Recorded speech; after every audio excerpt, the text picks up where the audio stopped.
நலாஸ் நாட்டு சர்க்கரை நலமுடன் வாழ நலாஸ் இந்தியாவிலேயே நாட்டு சர்க்கரைக்கு ISI முத்திரை மற்றும் அக்மார்க் அங்கீகாரம் பெற்ற ஒரே நிறுவனம். தொடர்புக்கு 9047030531.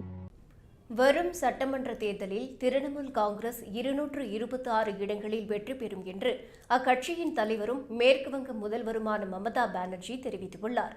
மேற்குவங்க தேர்தலில் திரிணாமுல் காங்கிரஸ் சார்பாக போட்டியிடும் வேட்பாளர்கள் பட்டியலை அறிவித்த பிறகு கொல்கத்தாவில் செய்தியாளர்களிடம் பேசிய மமதா பானர்ஜி, சட்டமன்ற தேர்தலில் மொத்தம் உள்ள 294 சட்டமன்ற தொகுதிகளில் 291 தொகுதிகளில் திரிணாமுல் காங்கிரஸ் போட்டியிட உள்ளது.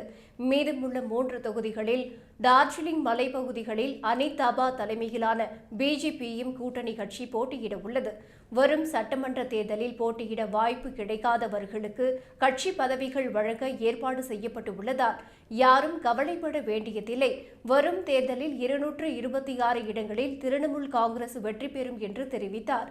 மேலும் மேற்கு வங்க மக்களுக்கு எதிரான கொள்கைகளை பாஜக தலைமையிலான மத்திய அரசு கடைபிடித்து வருவதால் சட்டமன்ற தேர்தலில் மக்கள் தக்க பதிலடி கொடுப்பார்கள் என்றும், கடந்த முறையை விட குறைவான தொகுதிகளையே பாஜக இந்த முறை வெல்லும் என்று மமதா பானர்ஜி கூறினார்.